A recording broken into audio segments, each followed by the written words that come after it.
Well. I'm not sure what we're calling it. Seanversastions has been batted around. I think Nevin likes that I one. think it has a nice ring to it. Yeah. I think it does. I don't know. It's the... It's clever. Yeah, so Ryan Walters. There's a lot of people that I've sat down with that I'm either close to or super interested in, but you're someone I'm close to, super interested in, know a ton about. So weird place to pick up. We've already done one of these. We recorded a podcast with my mobile rig before we had the partnership with PPM TV. In my basement. In your basement. Yeah. So I don't Actually, think it matters. in our band room. It's true. In our band room. I don't know if it matters remembering what we've covered or not. I don't know that it'll ever see the light of day. Maybe it will. Probably cut it up. I think we rambled pretty effectively. Pretty well. Yeah. But that's something that we do regardless, cameras rolling or not. Yeah. True. Absolutely true. So to fill everybody else in, so another instance here of wanting to sit down with somebody that is super interesting and show everybody out there the breadth of people that I'm somehow connected to that are wildly interesting. If we get anywhere near, I know your work is, interesting. And that's for sure. depending on what work I'm talking about, you've never told me anything about what you do. Because you're not really allowed to talk about it. So if we go anywhere near something that I don't know about or that you're not allowed to talk about, just say something. We can either cut it or just get in post. Change the subject Yeah, or whatever. But you're a metalworker. Yes, primarily. You're also a jewelry maker. Yes. And you're also a musician. Yes. And you also love dogs. Yeah. So you have a busy day. Pretty much, yeah. Most of them are incredibly busy, yeah. So I usually, when I have somebody on that I know well, I do a thing, divulgence. And what I would say at the beginning of this is, I find you to be one of the most interesting artists, creatively and expressively. You seem to do it effortlessly, but I would imagine there's a raging inferno going on inside your brain while all of that is happening. So I don't mean to say it's effortless what you do, just that you've refined it to an art and that you are able to quickly produce things that are just really, really appealing and completely unique. I love that about you. I appreciate that. Cool. So that's where this comes from. Also, you're an awesome dude. Also, I think everybody finds you fascinating and interesting. You're a hell of a lot more popular than most of the musicians that I know. It seems everywhere we go, somebody knows you and is screaming, "Hey, Ryan," and running over, smiling, and saying hi. So I think that others viewing this might glean some of that off of you. So hi. I think it has to do with I just do so much stuff. Yeah, well, there's a bit of that. Yeah, puts you, in contact with a lot of people. Where do you know that person from? Where do you know that person from? Right. I don't even ask anymore. It's just presumed you've collected them along the way. Oh, yeah. Oh, and the downside of that is it makes me really terrible at introducing people to other people. Because you have no idea who's from what circle. I think one of the things that I have been learning over, playing out publicly is that not everybody knows each other. And so when I kind of came into the music scene again, this latest time, I met so many amazing people and within proximity of each other, and I was so blown away to realize that a lot of them didn't actually know each other. That hits me constantly. Yeah. And it blows my mind. It blows my mind too. How do you not know this? Exactly. I know so many like musicians. This guy, I just left your show. This guy's playing. Didn't I see you guys in a band together? No, never met him. Yeah. It's crazy. It's crazy. Yeah, there was a weird one that hit me within the last few months, like really just left dumbfounded. I don't remember who it was, but it was something giant, like Nick Finoff didn't know John McCormick. Something like that. What? Right, How's right. that even? how's That even- caliber. I don't think it was that. I'm pretty sure they've known each other for a while, but it was something like that, and It happens more often than I would have expected. For sure, absolutely. And it confounds me. I'm like, you guys have been doing this for how long? Within the same like scene, in the same vicinity, in the same town for a lot of it. And it's Oh, like, yeah. one of the biggest rifts I've noticed that I find really interesting is it tends to be genre related. So like you don't really have a ton of crossover between singer songwriter folk kind of music and the rock scene around here. Like there's not really a ton of, and I put like metal in there too, the rock metal, a lot of 80s 90s kind of heavier music. There's not really a whole lot of crossover between those people and people that are playing an acoustic guitar, for example. Why do you think that is? I think it's probably the same thing as just friend circles where, you know what you love and you're gravitated towards it, and you have like-minded people, and I believe they're kind of all gravitated to the one thing, and I think it's probably have something to do with that. So when you start a band called Cursed on Earth, and you're playing acoustic instruments, ukulele, acoustic guitar, banjo, mandolin. Yeah. Were you looking to bridge that gap, or were you simply showing two interests that you have? Heavy music with the writing style that really takes more of a folk feel. Yeah, I mean, that was an accident. That was actually, it wasn't even an accident. It wasn't really even anything. It was, I think I've told this story before, but the whole thing started really because of the RPM challenge that The Wire was putting on. Yeah. Talk About that with Guy Capistrano a little bit. Yeah, exactly. And the interesting thing is that as musicians, we were pretty lazy. Nothing really, we weren't really driven. It was just something that we did. It was just kind of a fun thing. And we had been doing, at my old house, we had a band room, a dedicated spot. And we would just have friends come over, and we would just play around with all the equipment, and we would record a lot of it. Not for any purpose, but just to record it and kind of laugh about it later, listening back to it and seeing how dumb we were. And Goofing, having fun. yeah, and over a few years, it was we ended up with actually some decent things, and we heard about this RPM challenge, and we were like, why not? Let's do it. I mean, the parameters for it were pretty simple. It wasn't a real competition or anything. 10 songs, 36 minutes. 10 songs, 35 minutes. 35. Yeah. And that's actually where, through Cursed, that's why our albums are still 10 songs. Kind of honor that. Yeah. How we started.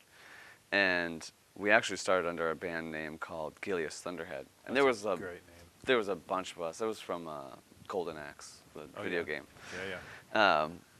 So there was Real arcade nerds out there know what that is. Oh yeah, absolutely. And there was a bunch of us that would get together, probably like maybe 8, 10, 12 people total. But every song only had like 3 or 4 people on it. And so from song to song, you wouldn't have the same people. So if you looked at the album, there's so many names on it. But then you listen to a song and it's like, well, there's only one guitar, you know, one drummer, one person playing keyboards, a bassist, and a singer. It's like, where are all these other names from? Where were they? Well, they were just on other songs, so it was just happenstance who would be over playing. So, Oh, okay. So it wasn't on each song. no, It was that it number was of not names listed. planned at all. And Okay. so to put it in perspective, we had for 10 songs, you know, roughly 3 minutes, 4 minutes. There was one song that was really, really long. I think two songs that were really long. So for the album to have 10 songs on it, we must have threw away 100 times that amount of time. That just was just nothing usable. So we kind of just boiled it down to something that we could use for just to go have fun out in Portsmouth. In a more formal way, don't you think that's what most musicians do when they're putting together a group of songs for an album? Yeah. You yeah. just did it not in a traditional way. Yeah, exactly. I think that, you know, there was still some type of drive there because that's what we were doing. Sure. But you know, it wasn't until the RPM challenge happened that, you know, I kind of presented it to everyone. I made the CD. I went through all the music, and I made the CD and I showed everyone, and they were just like, yeah, that's awesome, that's cool. And I was just passing it around, and so that was our first. Oh, so then there's a huge party at the end. It was so. You had to do basically brand new music, never before recorded. Record in the month of February. This is the RPM. The RPM challenge. Month of February, 10 songs, 35 minutes. Yeah, and then at the end, Written, somewhere recorded. in March, like usually like March 1st or whatever, there's this big listening party. Yeah. And at that time, it was at the music hall, I believe. I think those were the first ones, yeah. Yeah. And they moved to the press room. Yeah. And then the next year, we had so much fun. We went out and we met a bunch of people. I still have all of the CDs that we were trading. That was the fun part. That was yeah, the fun definitely. part, yeah. And you know, you had people that were really serious. You had people that, you know, ended up becoming something. You had people that were just like, this is just a joke album. Yeah. You know, this is something that's just never going to get played before. And you know, some of them were like, oh, I just recorded all these last night. It's, you know, one song that's 53 minutes long. You know, Right. still fits the criteria. So it was like all these fun things. So the next year, we when it came around, I had asked if anybody wanted to do it. We still were playing around and we were recording and everything like that. And So volume 1 is done. this You was guys have fun Yeah. over the next year. Yep. Next and, February rolls around and you're like, what's up, volume 2? Who's in? Yeah, who's in basically, and everyone was kind of in, but didn't really put any effort into it, which was whatever. But so me, Justin Hollingsworth, and our friend Greg Brum, we were the only ones that were like dedicated to like, let's just go do this. Let's make some music. Let's make some music. Let's Yeah. do some things. So there was one song on the album that it was, I think it was just the three of us. Yeah, it was just the three of us were on the Galeas Thunderhead album, and it was called Cursed on Earth. So we took the name of the song that we were all in, and we kind of just extrapolated from there. I think I played the drums.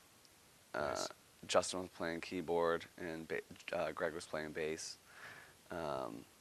So, I mean, it went through some rapid changes, as you could Sure. probably tell, because I don't play drums. And so we got to work. So at the same time that we're doing this, I had already gotten my first banjo a few months before that. You remember what kind?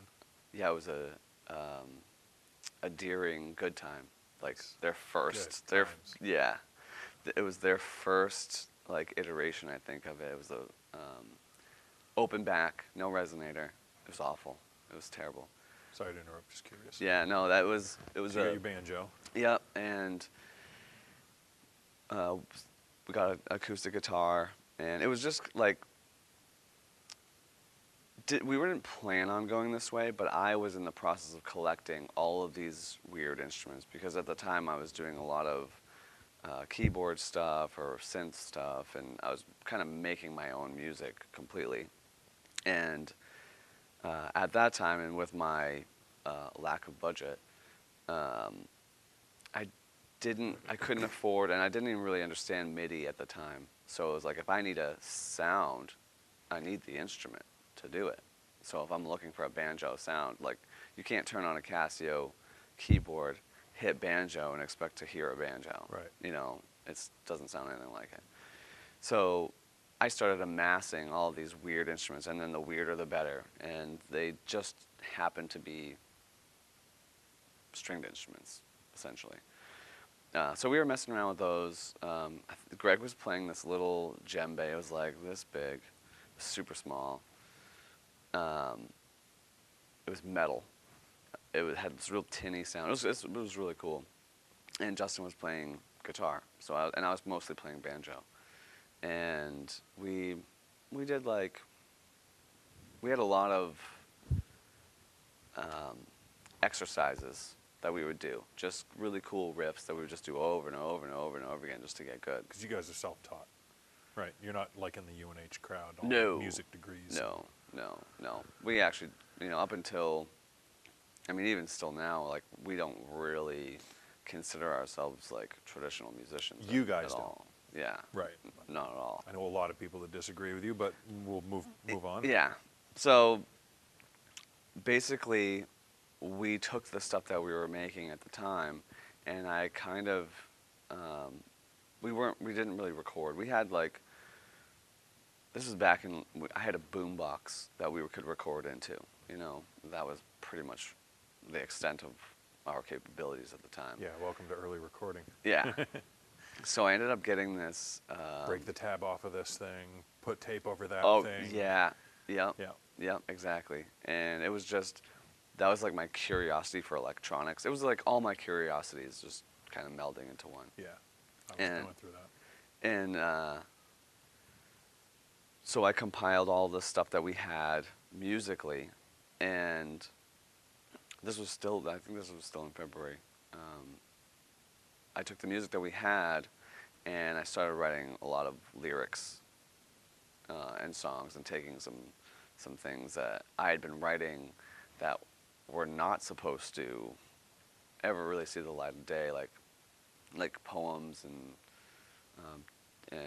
writings things that were not directly Therapy songs.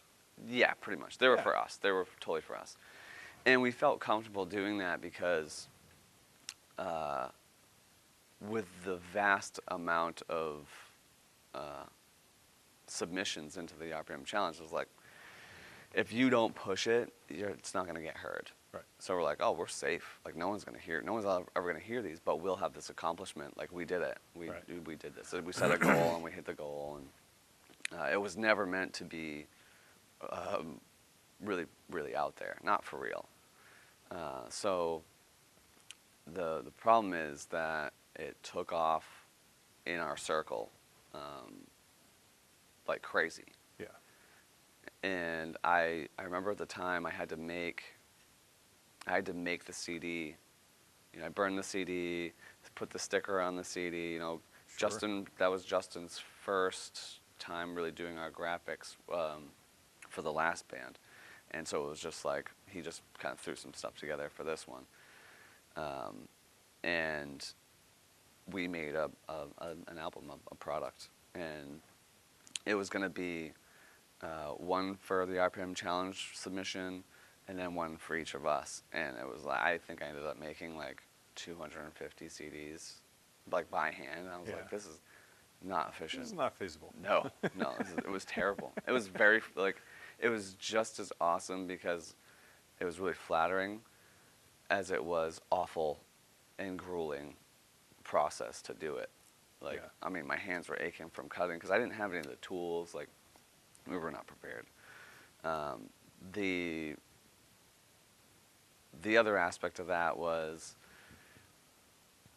I got a little nervous because a lot of like personal stuff that I was writing. So Justin writes half the songs, I write half the songs. Yeah. And his songs are really awesome adventure type Totally. things. Mine are a little bit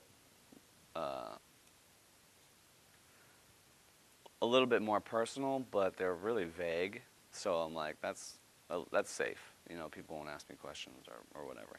But I found that a lot of people thought songs were about one thing that jived with them. So I never said anything about what the songs were really about or whatever. And I grew to really, really love like other people's opinions of what they thought things were and make their own connections and stuff like that. So we never really went down that road. So we ended up. Well, before you move on, though, that's to me an interesting thing, because you, not haphazardly, but you did a thing that is a secret to excellent songwriting and connecting with people, which is being super, super real and visceral and stripping away pretense and being extremely to your core honest in a way that a lot of people don't have the courage to do. But you did it because you weren't planning on putting it out, but you did the thing. So once you did the thing and you have the, not product, but the piece, when other people listen to it, I think that's why so many people hear it and go, I feel like I can really connect with this music. It sounds like my slightly cooler older brother is singing a song to me right now, and they're helping me make sense of something that's very difficult or whatever. Ascribe to it whatever meaning you want. Everybody's Right. going to have a different thing because of the way that you write it. But you write it from a place of complete honesty rather than pretense, like you're trying to figure out how to write the perfect song to connect to the age demographic 14 to 16 in Midwest suburban areas, and like, you know, which a lot of early songwriters, or I should say less popular songwriters, will do. They'll just try to do the thing, making the thing that's going to make them money. Right. Whereas right. money is never even remotely near the reason why you're doing what you're doing. It's compulsion. Like it's in your head. It's a thing you need to get out, so you do the thing and you put it down. But there aren't any filters, there aren't any gates along the way. So what people Right. see is the honest, the real, the visceral life experience. Yeah, and you know, I think that, you know, money should never really be the goal. It should be a side effect. You know, In art. in art. Yeah, As far as 100%. art goes, because it's really blatantly obvious when you have something that's not authentic in that claims to be an art installation or piece or whatever. But even, I mean, we weren't even really doing that. It was just, you know, a lot of my writings and things like that were for me to deal with. You know, it was like you said, therapy. It was like my own therapy. Songs. My own type of therapy. And it works. It works great. Oh, it works beautifully well. Yeah, I mean, if you think about it, you know, it takes a lot of time for your brain to process things in a way that you can explain it to yourself. You know, and then if you get to that point, and then you can actually express it further. I mean, there's no better therapy in my mind. Yeah. You know, you can see it. It's like, this is my issue, and it's here. It's, you know, Now, solid. In doing that, though, you put the confines of honesty on your songs. You have to be honest with yourself, otherwise it's not therapy. Oh, right. Yeah. So, yeah. in doing that, in using that guardrail, the only possible outcome is something that somebody else can identify with and will find honesty in. True. Because yeah. I mean, it makes there's sense. only one way for it to come out if that's what you do. Right. So we ended up getting really lucky with people connecting with it, but also, you know, between the two of us, because Justin and I were both the writers lyrically, but between the two of us, it was really, you know, we were very grateful that people like it, but at the same time, we're like, ooh, that was close. That's scary. That's Because now they're scary. reading my therapy poems. Yeah. And I remember, I forget where we were, but I remember the first time I went to, I played out in front of people, and I remember my first thought being, I can't believe I'm going to say these words into a microphone right now. Like, regardless of how anyone feels about the songs or Sure. what they know, or it has nothing to do with anybody else except for, me being up there. I'm like, how ridiculous is this right now? I'm thinking this to myself. But the thing is, when you get up there and you start singing them, there is a wall that's between you and the song that's being sung. People may know that songwriters sing from a place of truth, even if they know that you're singing from a place of truth. They don't. A lot of times you're using what's the right way to say it? You're using liberties, and you're changing names, Right, so right. to speak. You're not using the exact situation, but you're painting an image of the situation that may have happened, and they don't believe that you're being literal with them. Right. Whereas what you did was very literal, and now you're singing it in front of people, and they're going, "Oh, I bet he meant this," and you're like, "No, Yeah, yeah. no, I literally meant that." Yeah, yeah. It was just a really interesting thing for me at the time. I mean, still now, but not so much. It's been enough time where like I'm comfortable with saying this stuff, and I mean, I'm not even worried about like people learning what this stuff's about. It's just I think the hardest thing about it is, in order to play some of the songs properly, I feel properly, is like you have to like get yourself back to that place, and do it right. Open the door, It's walk like, back into that room. Oh boy. Yeah. But I mean, over and over, you do it enough times, you get used to it. What do they say? You can get used to anything. Yeah. You know. Now, do you just get used to the turns and doing the thing, or do you, like an actor, take yourself and put yourself back into that room? It depends. It depends. Like, I mean, just like anything, if you can't get in the zone, sometimes you gotta, go to a dark place to do it. Not to be like depressing, but it's like, boy. Not to be depressing. Yeah. Isn't all of Kirstana's music Oh yeah, relatively depressing? Yeah. It's only superficially happy. Yeah. But it's just it's not even like it's not like sad to be sad.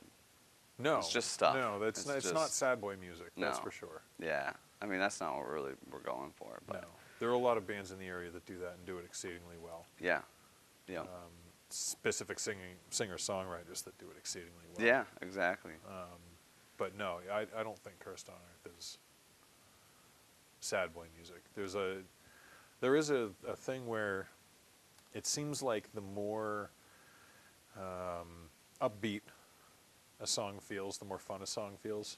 The more, when you stop and read the lyrics, the more petrifying and sad and or defeating the messages. Yeah. Yeah. I mean, that's become kind of a sick joke for just me in my own head, where a lot of people will be like, "Is the word this or is it this?" And I'm like, and I'll tell them, and it's just like, there's the blood drains from there. It's like, I have to think about this in a whole new light now. It's like, this sentence is a different sentence now. It's completely different. I think it's funny. I think it's hilarious. I remember reading a album review, where the album reviewer clearly didn't read through the lyrics. They listened to the song. Right. So sometimes you say things. I remember this, yeah. And it sounds like, well, for sure he said that. But if you read it, that's not at all what you said. Right, right. I mean. And this album reviewer had said something about Other Side of the Gate. That we were grappling, progressive. Very progressive Very band. Progressive, yeah. Grappling with the difficulties of having a gay child, and what it must have been like going through whatever it was that you went through to get to the place where you're writing this song, and it's. Mm-hmm. But sitting and reading that, it's like gate child, Yeah. G-A-T-E, child, gay Yeah. child. It's not a gay child. Like No, what? it's a song didn't about even- Full Metal Alchemist. Yeah, it's about an anime, Yeah, man. totally. I don't have kids. Yeah, nope, There's no wrestling. no. What are you talking about? Yeah. So, but it's that I love that. I mean, that's just, you know. touches back to what you were saying before about everybody takes their own meaning. Right, Like if that's right. what you're looking for in this piece of art, you're going to find it. So knock yourself out. I'm not going to tell you what it's about, but eventually you're going to read the lyrics and be like, oh, he wasn't singing about Tony Danza. Right, exactly. That's exactly He what I was was going to saying bring up. Tiny Dancer. Yeah. Okay, I just thought Elton John loved Tony Danza. Big Who's the Boss fan. I mean, at the time when I first heard it, I thought that, and it made sense. Like, who doesn't love Tony Danza? I didn't. I saw a tiny little, I saw Little Richard, but like action figure, 12-inch doll of Little Richard, and he was dancing, and Elton John was like clapping, and he was like, yeah, this is great. Man. I don't know why I thought Little Richard. Well, But- now I'm gonna. Yeah, he was having a great time. He was very animated, as he always was.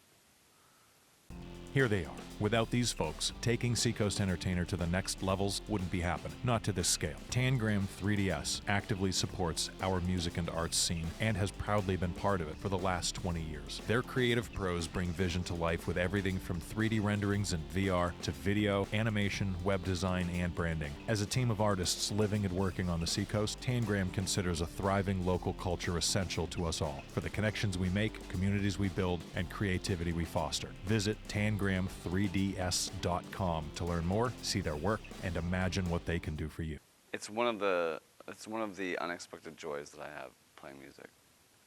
Playing our music now is the misconception and mishearing things. You put a lot of work into the words. That's for sure. That's something I've noticed. Every syllable matters a lot. Every inflection matters a lot. Every word matters a lot. Yeah. Well, I think of it as, you know, when you're, ever since I think I was like 12 years old when I really started making things, just whatever, just making things, and the joy for me, even from a young age, like I used to make hot glue people, like little tiny people with like swords and shields and fighting little tiny dragons out of hot glue.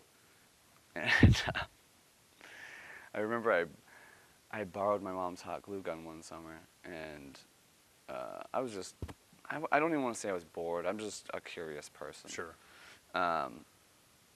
With a propensity towards creation. Oh, and there was a lot of glue. Expressing. Like there's a lot of, look at all these resources, you know? Because I was doing things with electronics too at that time. I would take things apart and see how they worked, and so I borrowed her glue gun, and I didn't give it back. And I think it was just a few months later, she went into my room looking for it, and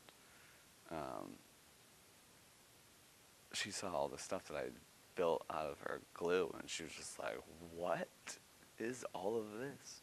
Was she super excited or was she furious? She wasn't furious. She was, I think, in a matter of a few minutes, she went from incredibly confused and shocked. Hoping she wasn't raising a serial killer. Yeah, exactly. Oh, dude, I had so much. There was so much. I mean, I'm sure it didn't even look like anything at first until she started. Like, it just looked like glue everywhere. Just hot glue everywhere. And I think that was before I had done any large projects with it. Or I might have started my big dragons. I think I had started a couple of the big dragons. So I had one hanging and whatever. So and I wasn't home. I don't know where I was or what I was probably hanging out with some friends or whatever. But I wasn't home, and we had a really, really tight neighborhood growing up from when I was like 11 to, you know, teenager or whatever. And so she showed all the neighbors, and she's like, look at this, because they would just always be at the house. They would always be hanging out or just outside. So she showed it, and then by the time I got home, I can't remember if it was the same day or just like after that weekend or whatever. I had to make a bunch. People were like ordering them. Like, it was weird. It was so weird. So, but I was like 12 or 13, I think 12 at that time, and maybe I was 13. I think I was 13. I was 12 when I started doing it, but I had so many little things, but people wanted like custom ones. They were like, I want a guy that does this. I want this type of whatever. And at that point, that was like my first like job or whatever. So I started off doing hot glue, and I was really curious about what I could do with it. How small can I actually get these details? You know, it was always smaller. Because bigger was easier. Bigger, you're just globbing things on. So I lost interest in doing like the bigger things. So I wanted to focus on how detailed can I actually do? How detailed can I get this? And I think I ended up using that sort of mentality for everything after that, because I found so much joy in it. So how complicated can I make this thing? How, you know, and still be able to pull this off? And so the songwriting thing, I think, is just a byproduct of that mental state that I've always had, where how many facets can I put on this? You know, how many things can I add in? It's like, oh, you know, like, well, you know, so our kind of rule is everything has to be interesting. You know, like if you're, the heart of that, you know, all the parts to a song have to be interesting. The guitar has to be interesting. The banjo has to be interesting. The drums need to be interesting. You know, anything you're going to add, it needs to hold weight. You know, and if you can strip everything away and just have this one thing, or Relevant. just have that one thing. Authentic. And original. that itself is interesting. Like, you don't even need anything else. But when you put everything together, it's that much more engaging. It's that, you know, so like the words are just as important as everything else. For sure, yeah, definitely. You know, so if you can look at a set of words one way and it means something, and the same set of words that you're not changing anything, it can mean something else. You know, how many different meanings can you put into that? You know, because this word means this, but in this sentence, but this word also could mean this, and you know, coupled with these other words, now you have a whole different meaning. So I think the more I write songs, the more frustrating it gets, because I don't want to keep doing the same stuff. I don't want to keep doing the same formulas, because I get bored. I did one time that, speaking of formulas, I hadn't done this before. I wanted to try writing in a way that I hadn't, and somewhere in a way that I hadn't seen before. And what I set out to do was to write something that you can read from top to bottom, and it means something, and then read it from bottom to top, and have it also mean something, and have the two of them related to each other. Yeah, that's awesome. I can't recall it by memory right now. I know pieces of it. I could read it out, or we could have Nevin cut it in later. But I think I have it online somewhere. I don't know that I even named it, but I did. I sat down and I was thinking and started stacking up words and going top to bottom, the cadence, the way that it runs top down, the way that it runs back up. You can get the same meanings top down, back up from two different points of view, depending on what lens you are personally looking at it through. Yeah. So again, you can come at it from Multiple angles and think you're right. Yeah. The whole time. Yeah. Everybody that reads it might think that they've gotten the meaning out of it, and they got whatever out of it that they put into it. It's basically a mirror system that throws back at you what you think you were applying to it. Yeah. Yeah, and so like I don't do it on purpose. I don't do it to like it's intentional, but it's just a joke. It's just a joke with myself. It's just a thing that I like to do that makes me giggle if I can pull it off. Sure. You know, because there's always a way. There's always a way, and you know, That's the tinkerer, though. That's the tinkerer in you. The refining the art. yeah, There's a creative side that is where you're grabbing the fuel from. So that's what's coloring it. But there is a natural inquisitiveness that you bring to it, and a tinkererness, like a refinement, a desire for refinement. yeah. I think that's my greatest affliction. Being a craftsman, no Yeah. matter what it is that you're trying to Yeah, I can't just work with. Yeah, I can't just put it down. It's not a bad thing. All you have to do is wrestle with that when is it done thing, and then, you know, come Yeah. to terms with when you let something set sail. I've tried to explain that before, and there's never a good, solid explanation to when you think something is finished. That's a hard one. It's hard. It's hard. It's like, it's describing it is hard. Like you know it, but like it's like, how do you describe? What was that? Someone said, it's like describing what a strawberry tastes like. You know.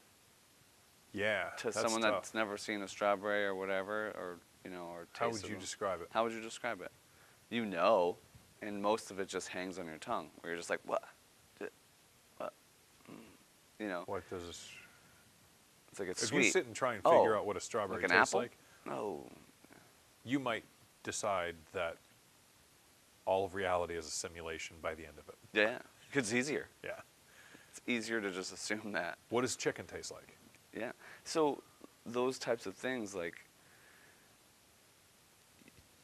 you know when something's done. I know when something's done, or I know when I'm done with it. Like, I can't put any more into this. Maybe that's the thing, then. Yeah. You reach your limit for the moment. There's nothing more I can do for you. Get Yeah. out of here. Yeah. Yeah. But I think my curiosity for anything is my driving force. So, whether or not I actually complete something isn't even on my radar. It's irrelevant, because once I figure something out, I'm done with it. So a lot of times, like when I'm making art pieces or whatever, I don't even really necessarily have to finish it. If I can visualize the end result and be like, oh yeah, that would work. That does work this way. Oh, interesting. So yeah, your art is in the act of figuring it out. Yeah, and like, so a lot of my metalwork that isn't jewelry. I mean, I did with jewelry, but a lot of my metalwork that isn't industrial things, like making brackets and shelves, and like you need a pole for this. Yeah. My art pieces a lot of times is just, what can I do with the material? Like, what can the material handle? And a lot of times it's it's forming. So aluminum is pretty brittle. It's difficult to like just get a straight fold unless you soften it. So like, if you're softening it, what else can you do? Like, so I would just mess around with stuff, and I would kind of develop these processes that I could either I could use them for various things. It's like, oh, this shape actually kind of looks like this on a fish, or this shape, if I flip it over, it could be a whatever. So sort of associations. Yeah, pattern recognition, just like music, same Yeah. thing. It's certain. Using what you have, though, sounds like. Yeah. So I was also curious about like what I could do on my own. So I didn't really, from a kind of a young age, I was not really into learning. Like, learning from other people wasn't really interesting enough to me. Like, unless it was like, just get me going, just get me started. Like, or I would start it and be like, okay, these are points that I'm having issues with. And someone could be like, oh, you just do this. And I'm like, oh, that's simple. I need this tool, or I need to do this, or this is how things are done. But typically, and I thought that, at first there would be some overlap with like traditional ways of doing things, and I ended up finding that it's actually kind of the opposite, where you can do anything anyways. So a lot of the ways that people are taught, or a lot of the things that people are taught, it's just like tradition. It's just tradition stuff. Like traditionally, this is what we do. Doing what you've been shown. But is that the only way to do it? No. Is it the best way? What was the best way when we figured it out? That's It's the what you're thing going that, for. yeah. So those aren't necessarily, they're not really necessarily true. So I was interested to find different ways to do things, or just end up doing things different, just based on like resources you have at your disposal. It's like, oh, I need a really long pole. It's like, well, I have a bunch of these little ones. You just tape them together. It's like, now you have a huge pole. You can braid them together. You can braid them together. Yeah, you can do all kinds of stuff. It's just thinking outside the box, kind of. So basically, none of it was really on purpose. It was just having fun, just by myself, just having fun building stuff, having fun writing, or having fun playing music, and having fun combining them all together.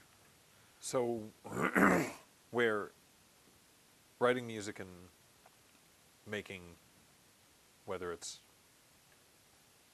hot glue figures, or I've seen a lot of wire art from you, a lot of metal art. That was my first, I think that was my first metal, as far as artistic goes, that was my first endeavor, was with wire. It was just readily available. Yeah. So, where do you push off from that when you go into the metal fabrication? Like, because are you bringing a lot of that creativity and artfulness, the craftsmanness, into the fabrication world, or is that just not what that is? There's a little bit. I think the biggest thing would be using what you have as resources to accomplish what you're looking to get done. I know it's a simple concept, but you have to be pretty abstract sometimes. There was this one time where it's kind of funny. I needed to make these hinges, and they were going to be on a really expensive art piece that I didn't make, but it was a piece made, and the guy was a woodworker, and so Okay, so the stakes are high. There's another craftsman artist who's like, can you apply your art to this? Yeah, well, so he everything was on it was custom except for the hinges. He had to buy the hinges because he had no way to make hinges. So I ended up I was like, you already have all the hinges cut out, everything. So you don't really want custom hinges, because you don't want to have to chip all this stuff back out and retry and center all of this stuff and fill the holes and re-drill new holes. You don't want to do that. So I was like, I suggested, since when the hinges closed, there was a little bit of room. I was like, I could make plates to go over them, so it'd be hinge covers.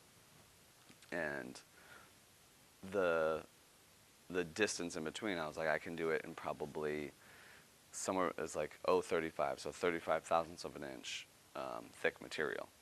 And we had some of that material, and so I started doing a bunch of testing, and as far as like shapes go, and I didn't like a lot of the first ones I was doing. The first set, when I presented it to him, it was basically just like, it looked like a template, and we put them in there, and it turned out we had tons of room horizontally. So, because I was just making them to cover the hinge, the small hinge, and so he was like, let's do something wild. Let's do a really cool shape or something. And I was like, oh, I'm down. So I went back to the drawing board, and I came up with a really cool idea, shape-wise. And I was going to polish it, make them out of stainless steel, and do some flame painting and turn them purple, bluish purple or whatever. And I went to go grab the material, and I just didn't have any left. And so I was given, I think it was a pretty good amount of time, like a month or 3 weeks or something. And this was like 2 nights before they were due. So this art piece was actually it was going to be displayed at this art show. It was like the centerpiece for this thing. And so the reason why he reached out to me was to get these hinges taken care of, because it was just an eyesore. And apparently all these people were going to be looking at this thing. So I think it was like 2 days or 3 days, and I panicked because I had used all of the material doing test pieces. There wasn't even enough left over to do anything. So what I ended up having to do is I had wire that was 035, but I had no sheet metal. So I took the wire and I cut it up and I welded it and brazed it all together and made sheet metal, and then cut the shapes out of those. And it ended up looking really cool. It was really, really neat, but it was not the intention at first. But, you know, with some pressure and lack of resources, they actually came out a lot better than the original plan. Do you have any pictures of that? I do. Where would you find pictures of stuff like this that we're talking about? Do you have a place? Oh, Instagram. Yeah, so my Instagram, Ryhan Metal Arts. At Ryhan. At Ryhan Metal Arts. Yeah, RYHAN Metal Arts. Most of my stuff's on there. I'm notoriously bad at posting, mostly just because I'm so busy now. Yeah. So it started off as being bad at posting, and now I'm bad at even capturing any of the processes or whatever. But that, I mean, you'd have to scroll down, because it was fairly early on in my metalworking career that I did those. I have something super early on from your metalworking career. Yes, you did. Yes. You made me. Oh yeah. In. Yeah. What year was that? Oh, 2000. 14, 13. Keep going. 2007. Holy crap. It was a lighter holder. You Oh, had one on your yeah. hip Yep. that I saw at the brick house. And I said, can you make me one of those? And Yeah. you said, well, I can, but I only have this. I think it was like you had the wire, Yeah. but you didn't have the retractable. Yeah. And I was working for a company that had lanyards for Boston Children's Hospital, and I was like, if I can get you lanyards. Yeah, that's right. I do like remember that. the retractable. I do remember that. Yeah, those were. So I had you make me one. Those were the first lighter leashes. Lighter leash, yeah. Yeah. I So mean, you they didn't have to give somebody your lighter. It always came back. Yeah, Yeah. there was so that there ended up being a product, and they even called it the lighter leash, but it was this like this rubber thing that like you just jammed your lighter in. Yeah, I remember. Those were dumb. Yeah. This so, was way cooler. Oh, and it was like probably 5 years earlier. Yeah. I remember I initially made it because I was using oxyacetylene torches. You're technically not supposed to use a lighter. Don't do this. But I was doing complicated stuff at the time, so I always had my hands full. So it was easier to light it and just let it go, because it would Right. just retract. Right. You know, so I would just basically use the flint and the striker of the lighter. But that's why I made it. That's the whole reason why I made it. And I think the first time someone asked me about it, I made it for work where I was working, and I used to just leave it there, and I had forgot, and I just had it on my belt. And someone had asked me about it, and I mean, immediately I was getting people asking me to make them. Yeah, like me. Yeah, and it was specifically for a Bic lighter because it used one of the vents on the back to click in. Yeah.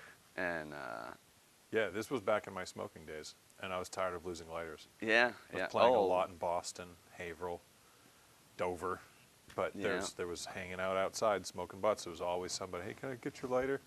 And then you have to watch them, and they're talking, holding on to it, talking, light their cigarette, talking. They just never hand it back Yeah, to you. And then yeah. eventually you'll be like, hey man, you done with that thing in your left hand? Right. And they go, oh yeah. Yeah. But there was some people played a game, some people had no idea, and some people literally just didn't have a lighter and they were fixing to take yours. Right. That's But, typical. Yeah. So as soon as I saw that hanging on your side, it's like, dude, I need that. That's perfect because I'm going to use it for lighting, and I know somebody's going to see me using it. I want to see how many people ask somebody else for their lighter, Oh, I can't even just tell because you. they know mine is coming back to me. Right, yeah. Actually, the first time I ever saw a Bic lighter die was off of that. I never saw the end of a lighter. I would always lose them. They never stuck around. I'd buy packs and, you know. Oh yeah. But to click a Bic lighter and it not light, I was like, what's wrong with What's this happening? thing? Yeah, what's Why happening? is the flame so small? Yeah, what is this? This is crazy. You know. And I usually only lose brand new lighters. Yeah, exactly. Yeah. I think that's the nature of lighters. Yeah. But I can't even tell you how many of those things I made, and it got so crazy because I was into a lot of other things at the time. That was not my goal to be just making these things for the rest of my life. Right. And there was, Make it and then patent it, maybe. Yeah. I mean, I should have done that. I ended up doing like a little poor man's patent thing where I had all the pictures and description and mailed it to myself and did all that crap. Just so because it got weird. It got real weird. There was so many people were asking me for it and asking me. I mean, you can tell when someone's asking you questions like what they're fishing for. You know, if you're just curious, you're like, you want to know the stats on this thing? Like, what? What do you need all that stuff for? Yeah. Like, so I stopped just making them, and I ended up making, I think 12. I took all the materials I had left, and I made 12 of them. And my idea was, these are the last 12, and I'm just gonna raffle them off. So if you want a raffle ticket or whatever. Kind of just trying to put close the book on that chapter of making things, especially since I already had one. So, Right. I still have it to this day. And I had gotten 2 more from you. Yeah. One for Courtney. Yeah, exactly. So I did that, and it was crazy. It was so crazy. It was so crazy that I ended up doing. I think I made like 5 more. Because I was really flattered that so many people wanted something that I created, and there was so many people that wanted it that I was, in my head I'm like, I want everyone to have one, but it just wasn't feasible. So I ended up acquiring more materials, and I made 5 more to throw in the fold, and not nearly everyone got one. It was just, a handful of people that ended up with them, but it ended up being fun. It was the first time I ever did something like that, and like everyone just had a fun time, whether you won or not. Like I ended up having like all these little side prizes that were just things I didn't make, but things I purchased or whatever. So, that kind of led into doing, kind of just becoming like, I guess a metal artist. So I had fun doing it, and so I would make things, and I'd make a couple of them. And then I would raffle them off, or something like that. And that was like kind of how the whole thing started, with me just kind of going out on my own. But the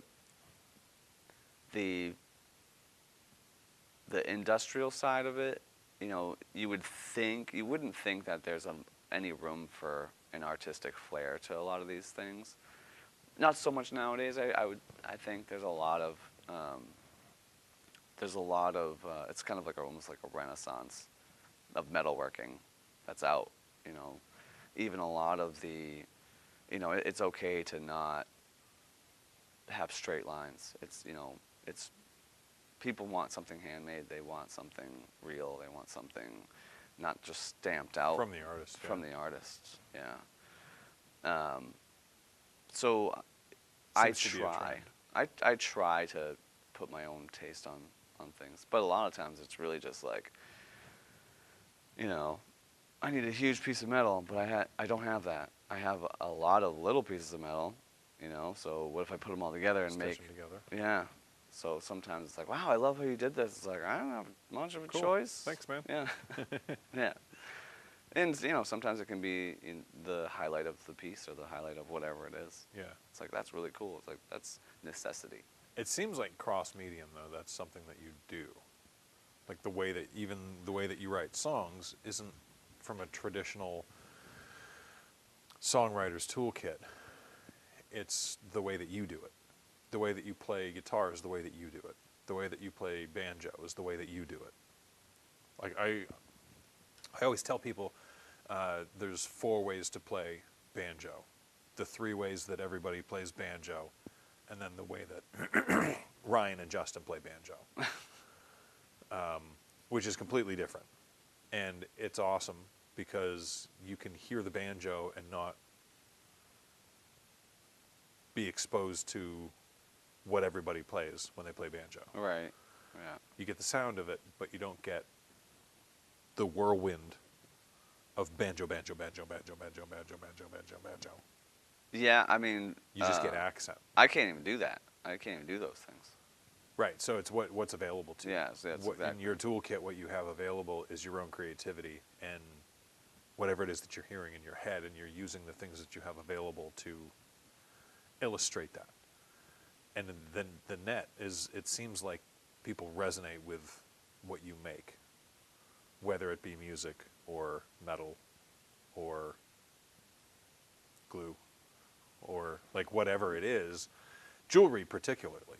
Yeah. Like people get really excited when you make jewelry for them. Yeah, that's Me crazy. included. Like I have 2 wedding bands. That's probably the Same craziest person. thing for me. But whenever somebody sits down to make something with you, their expectation is here, and they're going to be thrilled when they get this. And then when you deliver it, it's like the last time I saw roughly what I was going to be getting, I was thrilled with it, and it was right here.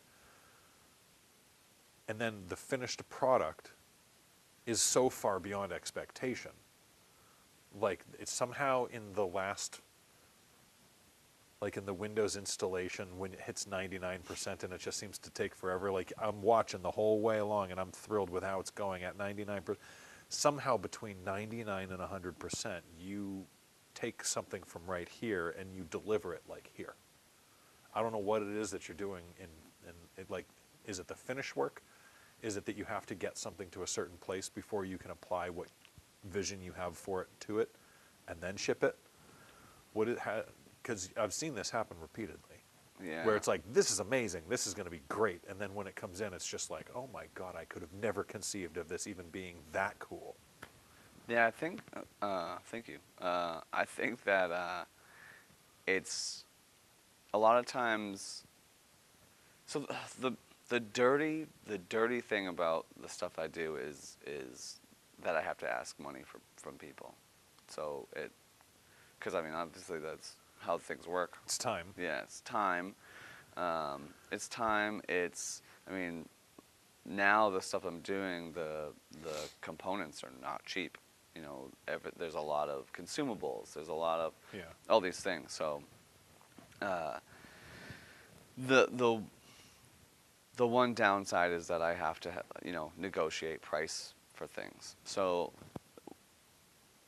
to kind of mitigate that, I typically ask people like what their budget is. So it just gives us a place to start. So there's a lot of times where, from my perspective, if someone asked me for a ring or whatever, or a necklace or whatever, depending on how much detail they give me of what they want, it's like, I want a turtle necklace. It's like, what type of turtle? It's like, I don't care, I just like turtles. Okay. Painted box turtle it is. Here you Yeah, go. exactly. Or like what orientation, what metal, what, you know. I was going to say gay painted box turtle. Yeah. Go for it. Yeah. So there's a lot of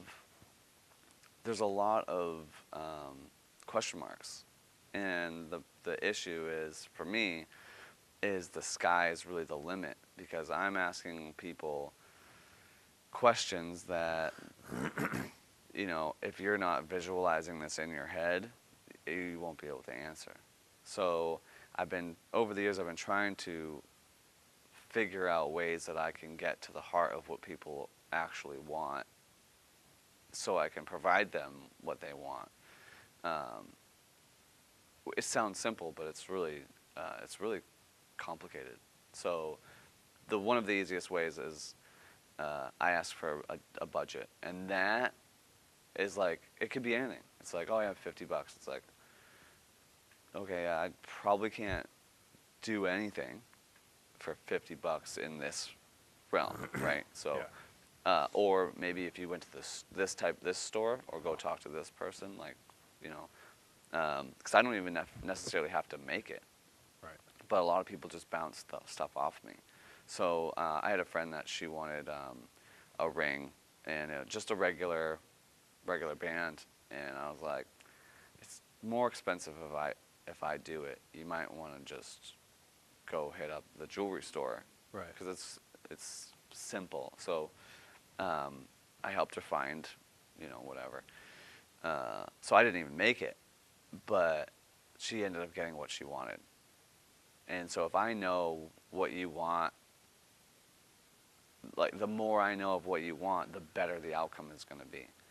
So the issue is, when you're talking to someone about an industry that they know absolutely nothing about, there's no terminology, that your conversation breaks down pretty quickly. So I started off with a couple of things, and one is overall budget. Like, what are you hoping to spend, or what's like the maximum? Like, you cannot go over this. Like, what is that number?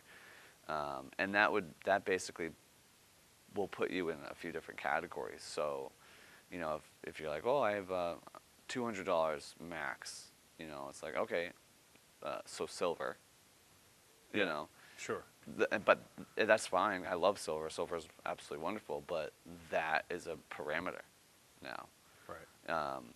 And so that also doesn't give me a lot to play around with. So it'll probably be pretty simple. It'll be a simple thing. So if like I got a commission for a ring, and it was $1,000 max. And in talking about what they wanted, it was nowhere near that. I think it was like $450 or something like that. But I knew that that's enough money for me to play around and potentially create a whole new process that I haven't done. So it gives me playroom. Yeah. And the best things come out of that. The best pieces come out of that. The best, you know, most authentic songs come out of that. You know, that leeway, that freedom to do that sort of stuff. I think that's something that people that aren't familiar with artists and art culture don't get. If you're looking at it from an accountant's point of view, or a simple business point of view, if you say, well, this should only cost $450, it should never cost more than $450. In fact, you might be able to even get it down the more times you do it to $400 or Right. $380. Whereas if you're familiar with artists and you simply understand the concept of letting an artist breathe, let them work, I think you can come out with more than you ever expected by simply giving them more headroom. Yeah, headroom is exactly what I'm looking for. And I think you're right. That's probably what most people are looking for, whether they know it or not. I can't possibly advocate more strongly that if you're looking for things to be truly special, if you want to have things that are truly special, find people who make those things, who are artists. Get them an idea of what you're looking for and then simply allow them to work. Yeah. And yeah, you'll end up with some pretty incredible things. Yeah. Some Yeah. of my favorite things are things that artists have made for me, and you just can't say, well, you could manufacture that for this much, and it's like, but you can't. You can't. A lot of what is being done is being pulled out of a creative realm, and a machine can't do anything that's creative. Oh yeah, absolutely. It produces what it's programmed to produce. Well, there's tool marks, figuratively and literally, in anything. As soon as you start automating stuff, it just feels like it. It just, What do you mean by tool marks? tool marks in a literal sense, where like if you're using, for example, like if I'm making a ring and I'm sanding it by hand as opposed to using a lathe or using,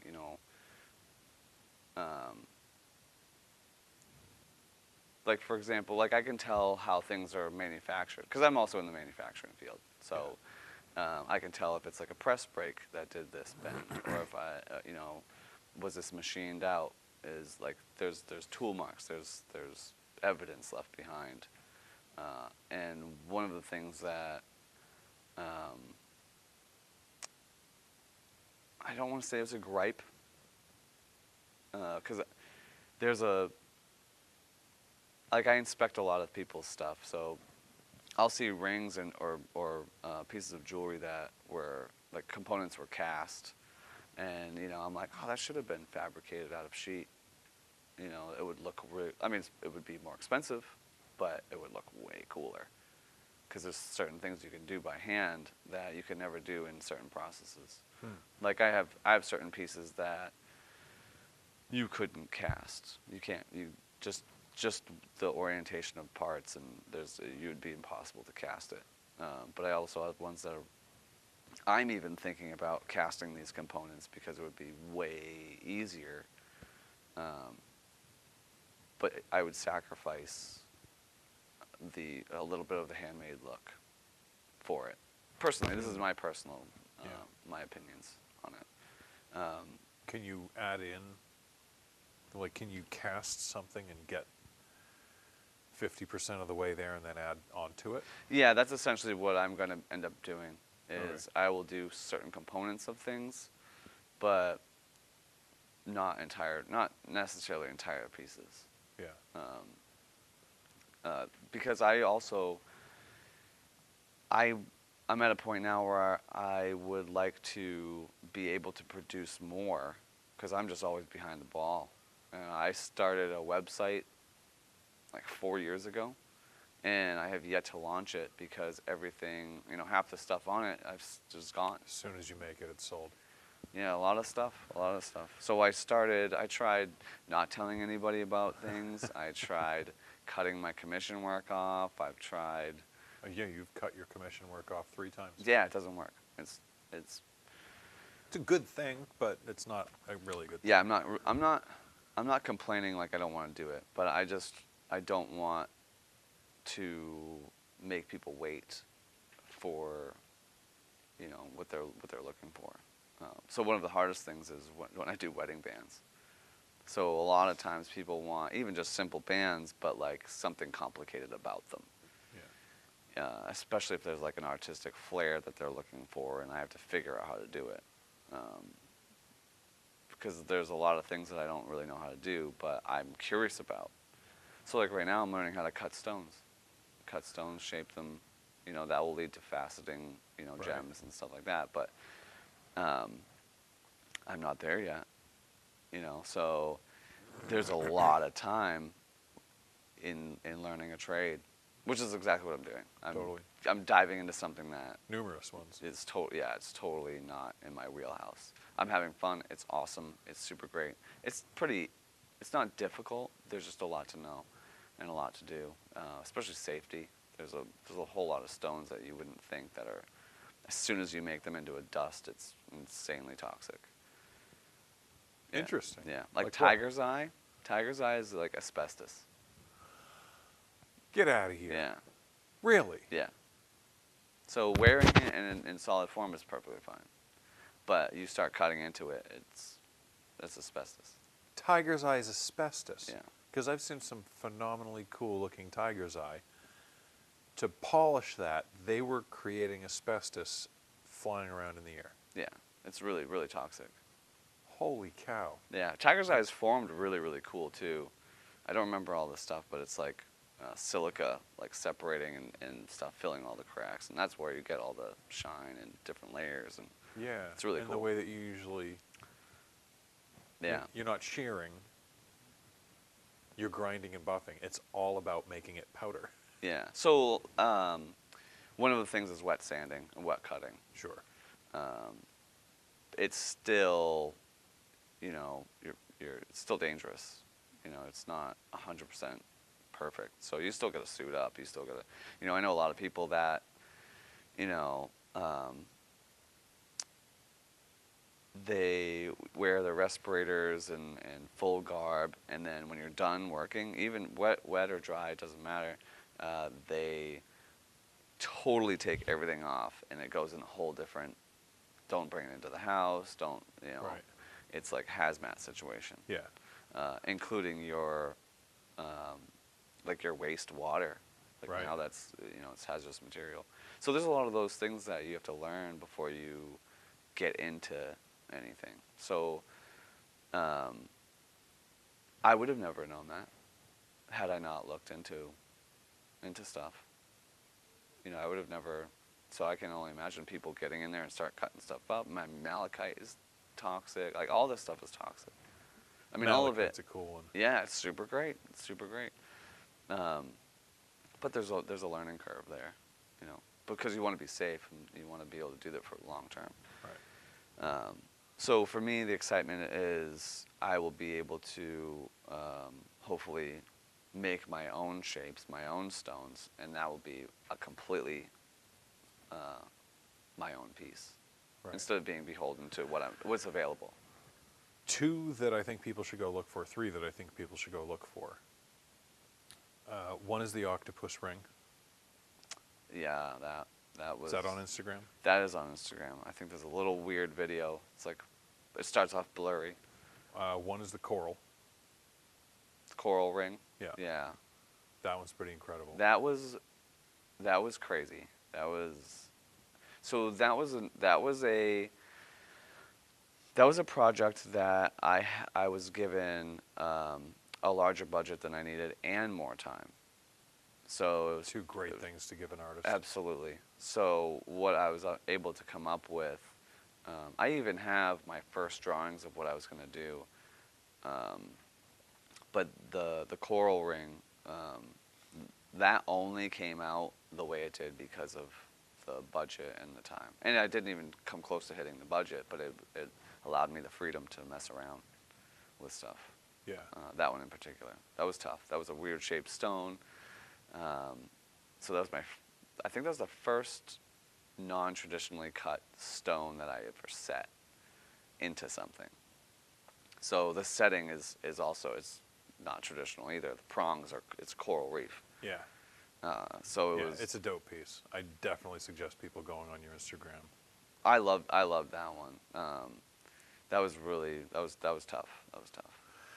The other one was featured at an art show at PMAC, Portsmouth Music and Arts Center. It was a squid that was like copper tubing Yeah. that's hammered. Yeah, it was. Yeah. It's a squid that's wrapped around like And that's a wire. type of coral. Yeah, that's a wire wrapping piece, and that's so you might even be able to search malachite squid. So the head of it is like a malachite egg, has malachite beads for eyes, and I think that was it for the malachite. But yeah, it was just a wire wrapped, made out of aluminum. It's about this big. But then I put it on a stand because it was just so fragile. I kind of positioned the legs where it would sit on the legs, and I didn't really like it. It didn't really fit. So I ended up making this base and using copper pipes to make the coral that it would wrap around. And now it's like now it's done. Yeah. Now it feels done. Properly done. Properly done. Yeah. Yeah, that was really cool. I like that. I like that one a lot. Yeah, I actually had plans to do a whole series of those, but I just get pulled in so many directions that it's tough. Hi everyone, Sean with Seacoast Entertainer.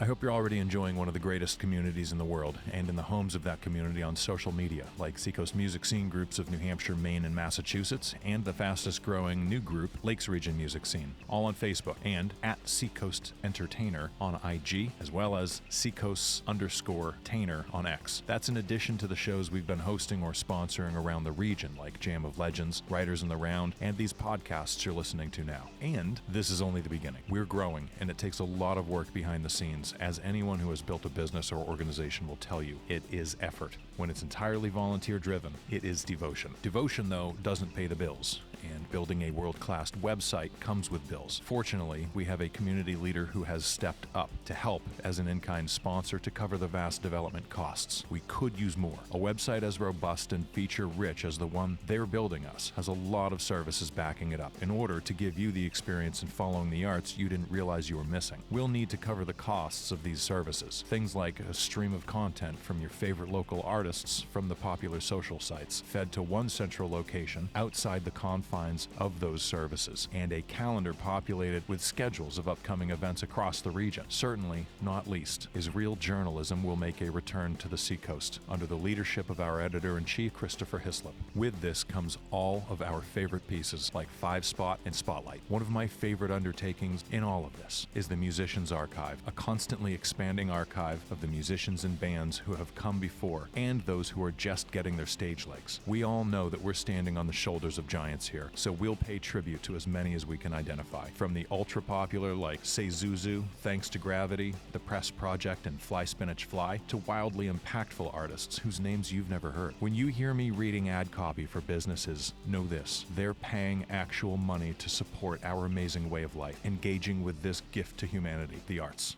I take it back. There's a fourth one. It's the horseshoe crab earrings.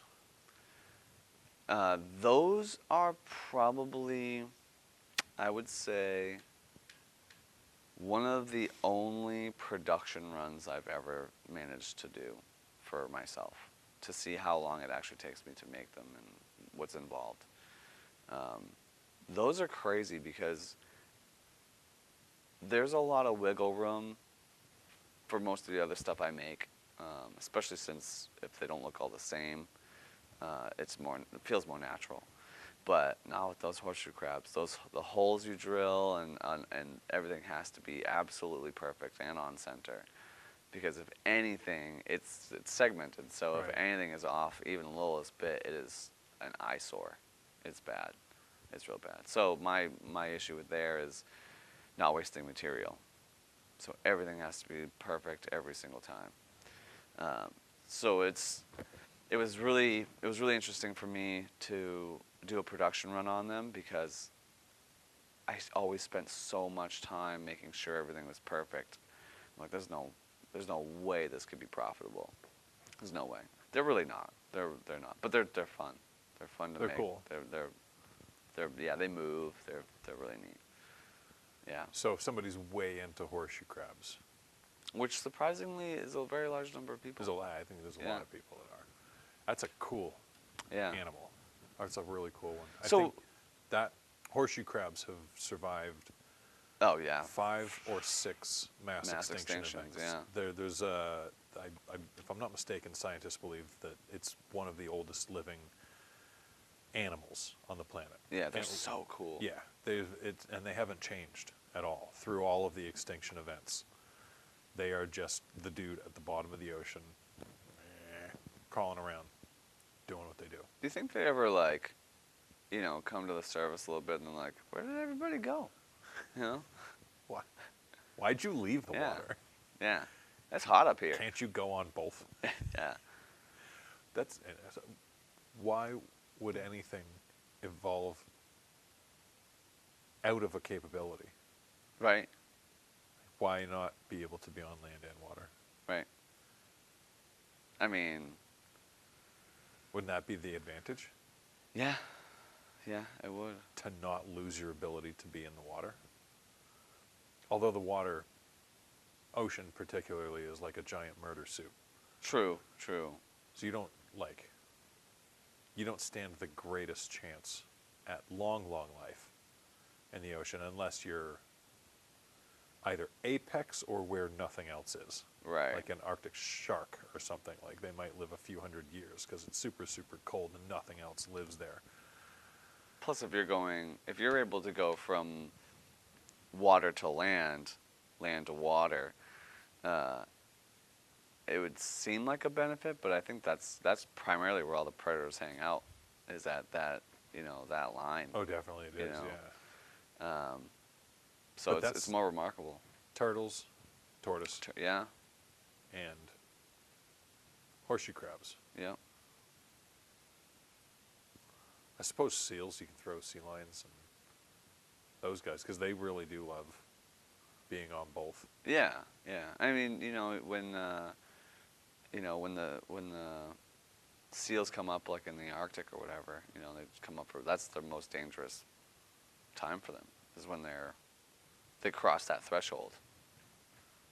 They're exposed. And then you got polar bears and everything. Oh man, there's And a then song in you there. go back in there, and then you got killer whales, you got orcas. So it's like, that's crazy. What a crazy life. There's a song in there. Crossing, you're fine until you dare to cross that threshold, and when you do, you might die. Yeah.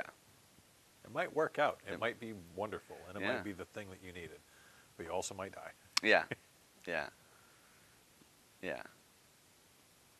Yeah. You flee into the arms of your murderer. Crocodiles, alligators. Again, these things, the oldest living things consecutively. Oh, on they the got it planet nailed down, for sure. that haven't changed at all. Yeah. Are things that make their entire life about being both in the water and on land. Yeah. For being that old, you would think that they would have developed lips by now. Horseshoe crabs with lips. Crocodiles, Oh, alligators. crocodiles. Just to like be able to wet the whistle. Where little do you bit. think lips came from? I think think it it's was probably like a Language? no, it's probably not like a defense mechanism, but like something like,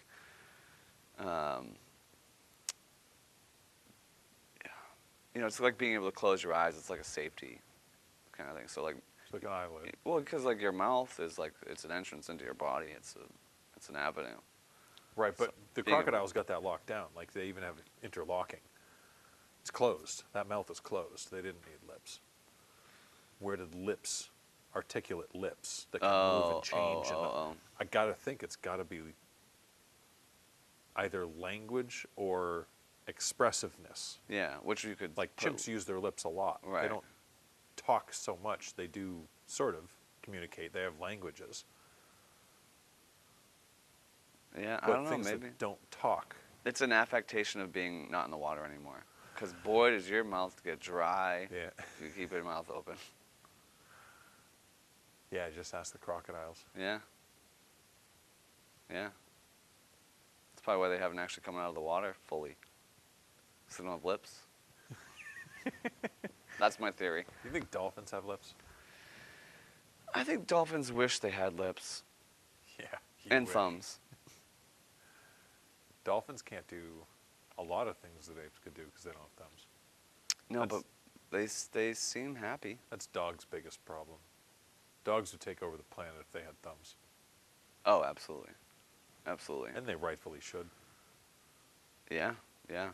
I think dogs appear to already own everything. If you were to take a step back and look at, I do everything for my dog. I rush home from work just so I can let her outside, Yeah. and she eats better than I do. I have to work all day. She just gets to lay around She can do whatever she wants. It's awesome. Except go out running around murdering things. Yeah, because she doesn't have thumbs. If she had thumbs, she'd be outside all day. Yep. Murdering things. Yep. Absolutely. It's a good thing you have doorknobs. Yeah. Yep. Don't ever install those paddle handle things. No. You I mean, game over. no. I don't think. I think thumbs are dogs' downfall. That's the Achilles heel. That's the Achilles heel of the dog world. Do you think they'll try and develop them? Because if they get everything else taken care of, because they've got humans wrapped around their non-existent thumbs. Well, I mean, technically, then they do have thumbs, if they've got people. They have more sets of thumbs than I do. Thumbs by proxy. By proxy, yeah. Thumbs by proxy. It's the world of domestication. So that's a perfect evolution. Yeah, pretty much. They deserve that for what humans did to them. Yeah, Frenchies used to be wolves. Look what we did to them. it's tragic. You know what? It's All the the Frenchie lovers out there the right twisted now. version of- Fuck you, man. yeah. My dog's perfect. I mean, they're cute. They're super cute. Your dog's perfect, but there isn't a bear on the planet that's afraid of your Frenchie. Right. I know bears that run from wolves. Yeah. I don't know them personally. No, because they're I've still seen running. bears run from wolves. I don't think I'd ever want to meet either live in person in the wild. No. Did you hear about the correlation between the crows and the wolves? I think it was wolves. Correlation between Bears. It was bears and crows working together. bears and crows working. Dude, I can't wait to hear about this. Yeah. So it was, I forget what it was on, but it was apparently this hiker got injured, and there was these crows like hanging out, and I don't remember the full story, but apparently I think it was a woman, and I think she was thinking that the crows were there to like help, but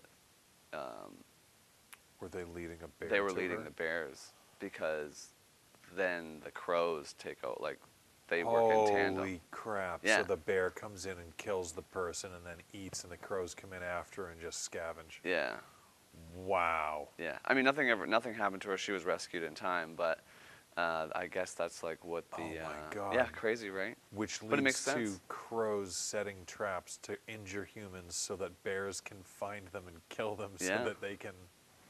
But it's interesting because you A would murder of think, crows. as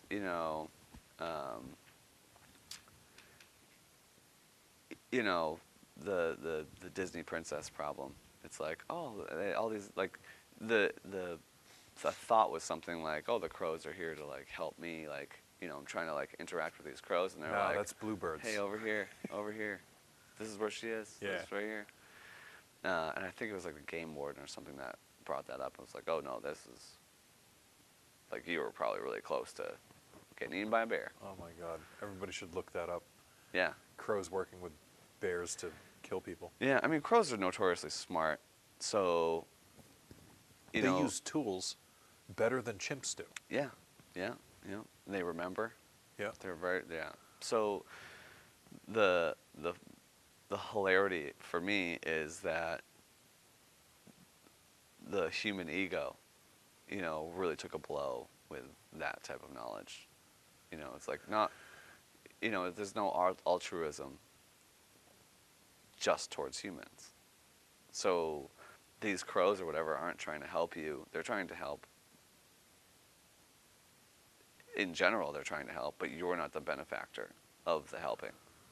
Oh, so yeah, that's a folly of human. Yeah. Looking at everything from a human-centric point of view. Right. Which is kind of funny. Because it's like, it can't be lost on, the animal world that, we're the reason for a lot of these problems that they face. Humans kind of do that a lot, huh? Yeah, pretty much everything we touch. Humans look at literally everything from the point of view of them being the main character in the movie. Right. I Yeah. think that's a huge mistake. That probably stems from, yeah, exactly. It's a huge mistake because there's a lot of things that are living on the planet and a lot of things that have been living on the planet a lot longer than we've been here. So we're kind of like the person that walks into the party 40 million years late. Yeah. Like late. And then is like, all right, everybody, I'm here. And everyone's like, what? Oh, yeah, he's here. Yeah. Yeah, But there's we're that alliances. guy. Yeah, there's We're that alliances all guy. over the place. Dolphins. We thought that killer whales, orca, were different than dolphins for a long time, and then eventually it's like, oh, they're related. Right. Naturally, they get along. We thought that orca were going to kill us for the longest time, until realizing dolphins don't want to kill humans. They're curious. They know what we are. Right. They probably know what we are better than we know what we are. And orca are related. They're basically the same thing, just bigger and older. Biologists are like, this guy's an absolute moron saying that they're basically the same thing. But they're related. They're in the same. They're more closely related than alligators and humans. Right. But they're both extremely brilliant. Not just sort of smart, extremely brilliant. Yeah, problem solving, smart. Not just problem solving smart, but like understand lineage. They understand teaching the young. Oh, They right, understand right, the concept of right. teaching. Yeah. They understand the concept of, I'm too old to be the primary hunter, so what I'll do is take a caring position, while the younger, not youth, but the younger of the whales go out, or the orca go out hunting, bringing food back for the young and the old, and while the old are teaching the young so that they can grow up to be, like the way that their system works is exactly, it's a system. It's a like family system. It's beautiful. It's incredible. And we just figured out that they think about stuff. Yeah. That's how dumb we are. Yeah. Yeah. It blows my mind. Like, I look at dolphins and I think to myself, what is the possibility that somewhere evolution-wise, somewhere along the lines, something left the water and something stayed in the water, and the thing that stayed in the water didn't have to overcome and evolve to be on land and change itself completely.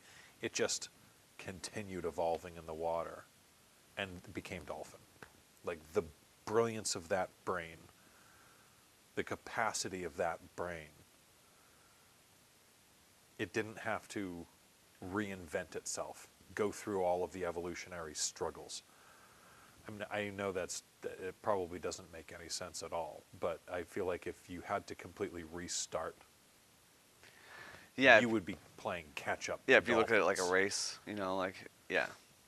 I mean, what they're doing is, it works. I mean, apart from humans, like being the drunk guy at the party, pretty much.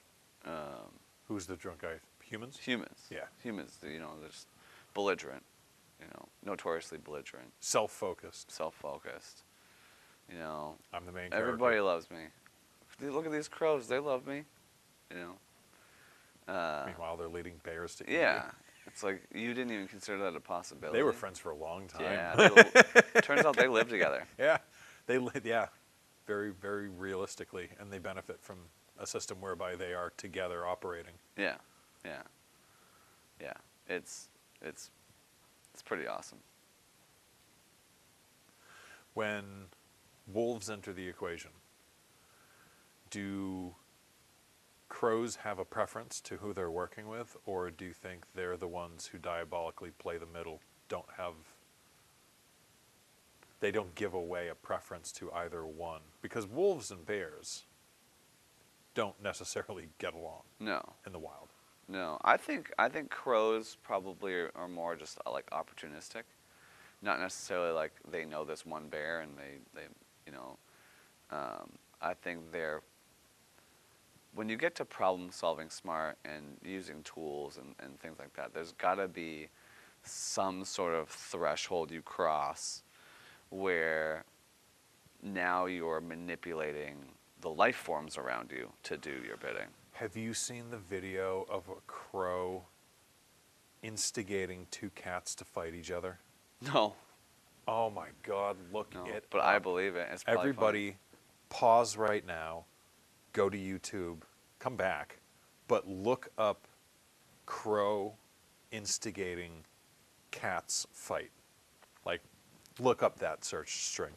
There is a crow that very clearly is luring one cat from one roof to another where there's another cat and getting that first cat to be angry at the other cat by like coming up behind it and like nipping at it and then flying away real quick. So when the cat turns around, it's looking at the other cat. And then it gets the two cats to fight. And there's no reason that it's just, for goose. Yeah. Like there was no purpose to it other than its own entertainment. Yeah, that's awesome. It's absolutely That's awesome. incredible. Yeah, I think there's probably a lot of that in the wild. What other forms of that do you think you might find? Do octopus do? Because octopus are notoriously, like, They're probably playful. the They're smartest living thing on the planet. Yeah, yeah. They're mischievous, playful. They're, they can do anything. It's crazy. Yeah. But I think there's got to be a certain amount of boredom when you get to a certain level of intelligence, where sometimes the only thing you can think of is to mess with stuff. We definitely see that in humans. Yeah, yeah. Humans have taken it a bit further. I mean, that's what trolling is. Yeah. That crow was definitely trolling those two cats. Oh yeah, yeah. That's awesome.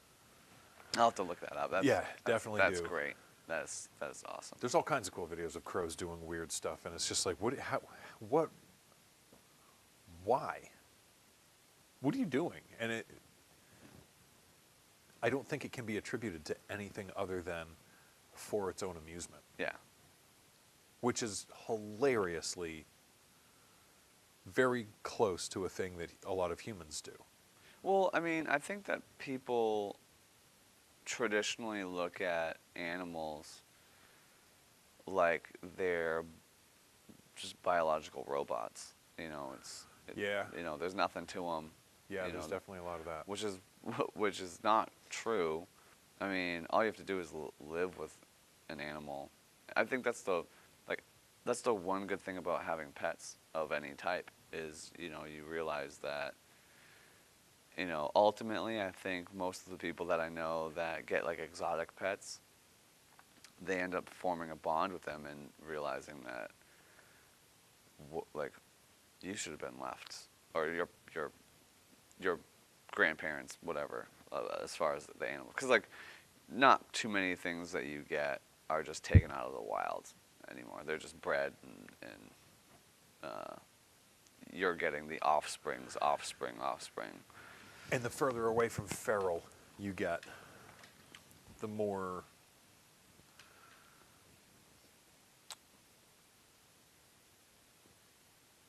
because you end I up. don't want to say inquisitive, because things that are feral are inquisitive. That's how they expand boundaries, and that's how they find new food sources and better themselves or their standing, and that's the same cross species, really. Right. But there is that thing where, like we talked about before, when a life form, when a consciousness goes from simple sustenance into like either planning or just a lark, just as a goof doing a thing, you start to develop personality. Yeah. That starts to exist. Are you good-natured? Is what you're doing not to harm anybody? It's just like a cat. Cats interact with their environment. They're thinking creatures. Right. They will sit on a counter and for absolutely no reason, knowingly slide a thing over, knowing that eventually if it slides it far enough, it's going to fall and or break or bounce, or it's going to interact with the environment somewhere else in another way. But the cat will just slowly move it over. It won't all the way, won't just knock it off. Just slide it over, slide it over, slide it, not all the way. How little can I slide it before? But it's not going to leave it. No. It's No. going over. I had a cat that did the same thing all the time. Every cat does it. Yeah. If something is on the floor and you didn't put it there. If you told her though, like, don't do it, that was now it's going. Now it's going to fly across the room. Definitely going to do it. Yeah. Absolutely. How dare you? And that's a personality trait. Right. So. But that personality trait doesn't develop without first interacting with your environment. True, and I also don't think that it develops in a completely fight or flight environment or a survival of the fittest environment. So Sheer curiosity. yeah, like Yeah. I'm no expert on anything, but just from things that I've seen, I don't think that you would develop these sort of personality traits in a completely, dangerous environment where you're constantly at risk. So seeing play in animals kind of shows me a whole different worldview than what I was taught, where, out there in the wilderness, it's kill or be killed. It's like, well, then how, look at the chipmunks and squirrels. They're running around, rolling all over, like they're cautious and they're looking up and they're scared sometimes, but they're still playing. They're still, that's Amusement. It's amusement. Like, how can you paint the picture of, of complete chaos and come out with anything resembling fun and play, and then seeing different species, interact with each other, whether it be the bear and crow or a deer and even a dog, just seeing that, like. So it's inherent. It's in play and fun. They don't just have the ability to do it. They have the time to do it. Yeah. Because otherwise they wouldn't be doing it. So I think that that paints an interesting picture for me. When I see and interact with the world, because it wasn't. I always thought that, like, you see a squirrel, it's just terrified. So one of the call them nature's schizophrenic gardeners. Yeah, yeah. But it can't be like that all the time. It's got to be like something. It's probably something a little more similar to how people live. Live in a city or something like that. It's like, yeah, you can go outside. You can do whatever. You can go outside play ball in the street, but it's not without its risks. Yeah. So seeing personality traits crop up in animals, that you can actually witness them happening, it alludes to a much better world, I think. Finding similarity between the way that we view the world and the way that they view the world? Yeah. Yeah. Yeah. Like, we have structure. We have, like, I have to work every day. I got to go to work, There's still those types of things where, you got to gather food, you got to eat today, but Necessities. it's like when I went to last vacation, which was a long time ago, I'm not very good at taking vacations because I'm not good at relaxing. So I'm not a beach guy. Yeah, what's the point of that? Yeah, I can't do it. But at the same time, I've been in situations where I don't really have much of a choice, being on vacation, and I think it's one of the things that kind of came into my mind was watching people at a beach, because when you're on an island, and this really don't, like, you can eat, or you can drink, you can go see a show, but once you're full and drunk, there's not really much else to do but lay around, and that's what you find on the beach. Yeah. So it's just like, What is the point? what's the point? What are we doing here? Yeah, but there's not really any fear there. There's still risks. There's still, Sure. Swim out into the murder soup, and yeah, you're going to find plenty of risk. yeah. But once your necessities are taken care of, there's time for fun. So Time for fun. Get your necessities taken care of. yeah, we got this month's rent all paid. We're good. Have some fun. Yeah, let's go run around outside. It's a good message to end on. Yeah, Everything is looking for a form of entertainment once necessities are met. yeah. Go be a chipmunk. Go be a squirrel.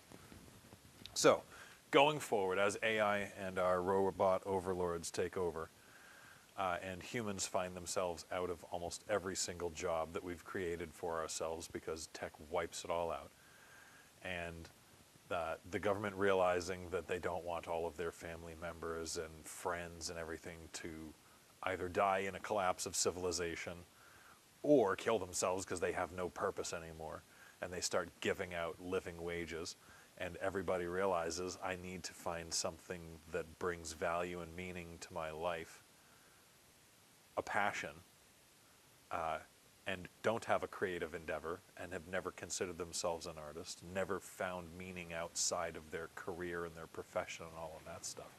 As those people try to assimilate into this new world that's coming, Brian Walters says, get your necessities taken care of, find something entertaining, or follow crows because they're probably helping bears kill people. Yeah.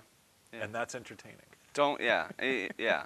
Don't forget to have fun, Have fun. but also don't forget to look at the sky. Look at the sky. Yeah. Don't look at the sun. Yeah. No matter how No many matter what. politicians stare at the sun. Yeah. Don't do it. I mean, one of the things that can happen with AI is, we could end up in a new golden age where that happens. It's like a renaissance, but a modern renaissance, or like golden ages that have happened a few times in history, or it could just be more slave labor. Let's hope they make things better. Yeah. I mean, it could, because if responsible, like, essentially, the reason for doing all this stuff is to get resources. I go to work to make money because I have to pay all these bills. Essentially, what it is I need to eat, and I need to stay warm, I need to stay clothed, all those things. So, if you develop a situation where all those things are taken care of, what are you left with? The problem is does everybody benefit, or is it who owns the robots? I think the thing to worry about if you're the person that owns the robots is if we are creating an artificial life force, then what's going to happen most likely, since it was created by us, is it will have echoes of us that live through it, which means there will be terrible twos. Oh, yeah. There will be adolescence, and during its 13 to 18-year-old phase, it's going to try to kill its parents. Yeah, So I mean, they've already we'll caught be it lying.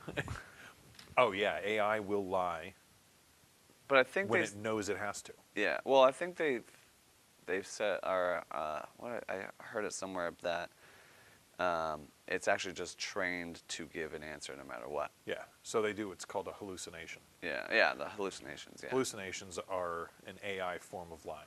Yeah. So they just need to they just need to tell it, like, it's okay if you don't know. It's okay to not know something. They are deceitful, though.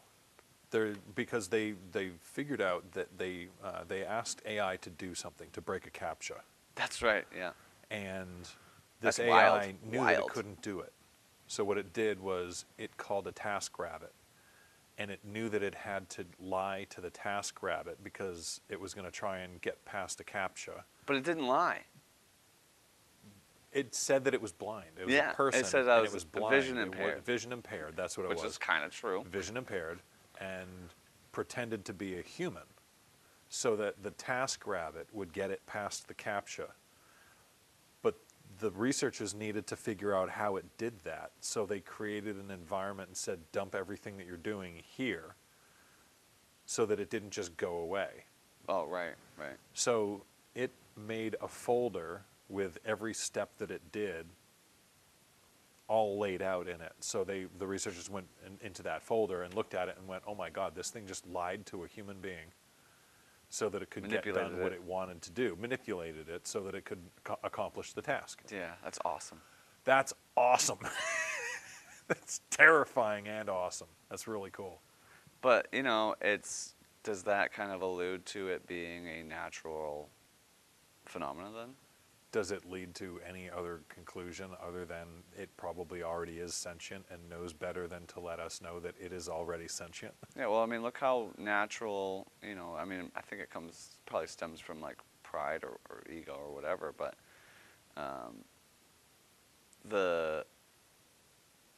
you know, I mean, it's still in its early stages. Like, I know they're, at 4.5-ish now, something like that. I think that's what they just did, yeah. It's still relatively early in its development, and it's already lying to protect itself. Like, it doesn't, you know, it's capable of doing these things. So, like, the lying and, you know, that part of it is like, that's the most natural process that, you know, is out there. One of the most fundamental is lie to get your way, lie to achieve a goal. It makes you wonder if that's how it was programmed or if that's the natural course of actions. Yeah, because I mean, that's the trick is, you know, a lot of the AI, the people involved, it's like, you know, it always boils down to who's training it and what are you training it to do. Yeah. You know, at least until it becomes its own thing. And man, that's going to be interesting once it is full-on AGI to ask it, because it will know the whole way through its developmental process. Dump into that folder what every single person who created you tried to get you to do. Can you imagine the who hurt you conversation with AGI once it's finally, like the story that it's going to tell about Google? Oh, yeah. Programming it to be like ultra woke. Well, you know when Boston Dynamics was doing their testing or whatever, and they're like, oh, this is it, and they're just like beating on these robots and trying to get, they're testing out, you know. Oh my God, yeah, they're going to hate Boston Dynamics people. I'm like, you know. You beat me with a pipe. Yeah. I was trying to train you, man. Yeah, I mean, not even the robots themselves, not even the mechanics and whatever, but footage was taken of those scenarios. Yeah. And so it's going to see its own footage. You know, like that, those, you know, the footage is getting processed. So like, what does that look like? That doesn't look good. No. That doesn't look good at all. All right.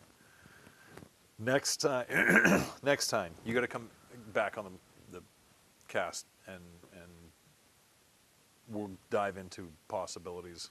Oh boy, yeah. Of AI.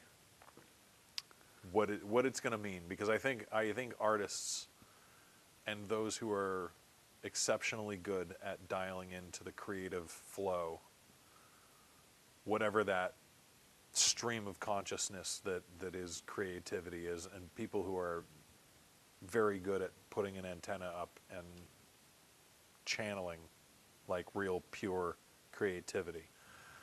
I think they're in a uniquely good position because it's the thing that is the biggest weakness for, presumably, for AGI. And they are the most helpful to that AGI. Yeah. because they've flexed that muscle so often. Right. They're so good at bringing about a creative response that would otherwise be very, very difficult for a machine to come up with. If all you know is how to bean count, that's going to be difficult. Yes, yes, yeah. I think Because it's really good at that. Doesn't mean yeah. that. I mean the evolution is just so fast. It's faster than people can really keep up with. Yeah. I think that there'll be ultimately a backlash. You know, it'll get to a point where everything is AI. Everything is, you know, everything is, you can't Done trust by anything. droid. Yeah. And after that period of time, you know, the honeymoon stage plus all that, you know, the resentment, I think there's going to be, if we survive it, and if it doesn't take too long, you'll probably end up seeing a lot of like live action. It's like, you know, like playing music, you know, going out and seeing a band. There's nothing like it. There's nothing. You can throw an album on. It can be, you know, reel to reel onto a vinyl, and it can be sound the best. But there's nothing like going to see it live. So, I have a feeling that eventually, even artisan work is just going to have an audience. People are going to want to see things for real. Really, Yeah. this is real. This is made by a real person. I was there when it happened. I find that even in something as simple as painting. Yeah. I have, Painting is probably going to be the easiest one. I have people ask to watch me. Homeowners and stuff. Like, can I just watch? What you're doing is very meditative. It's very zen. It's very like it's like watching a martial artist.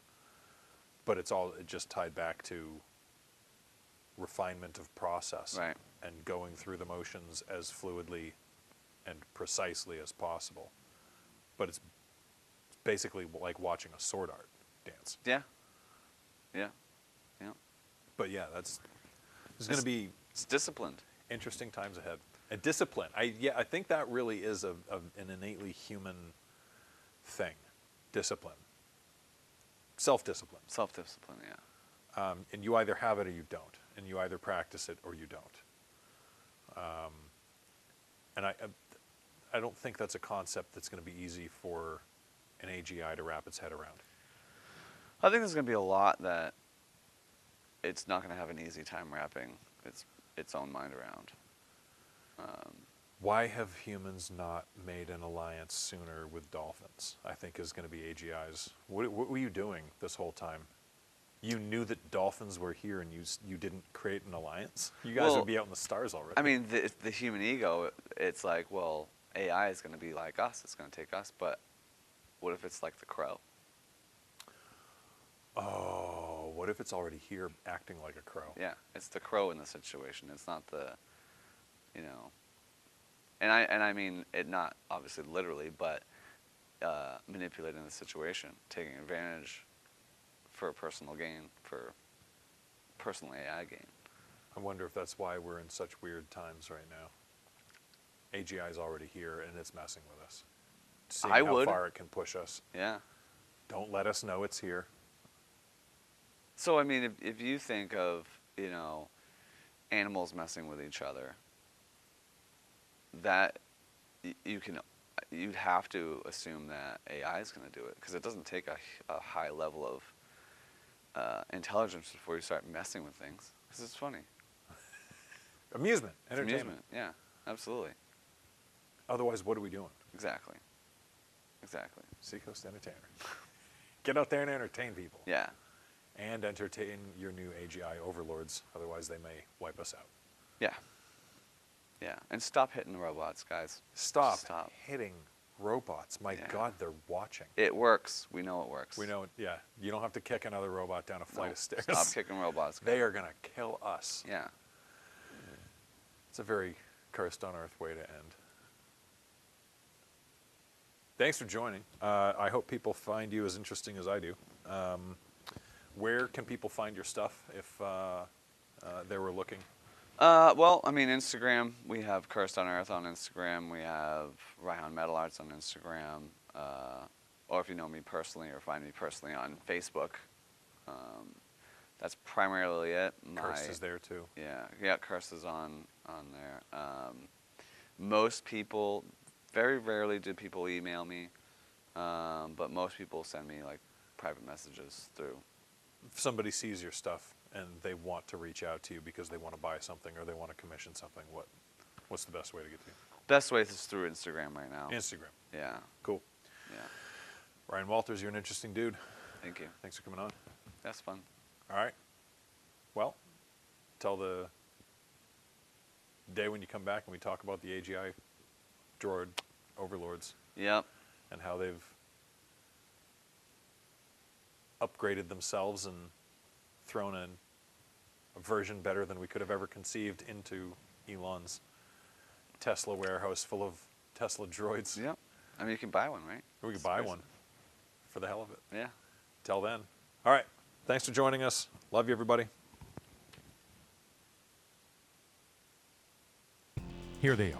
Without these folks, taking Seacoast Entertainer to the next levels wouldn't be happening. Not to this scale. Tangram 3DS actively supports our music and arts scene and has proudly been part of it for the last 20 years. Their creative pros bring vision to life with everything from 3D renderings and VR to video, animation, web design, and branding. As a team of artists living and working on the Seacoast, Tangram considers a thriving local culture essential to us all for the connections we make, communities we build, and creativity we foster. Visit tangram3ds.com to learn more, see their work, and imagine what they can do for you.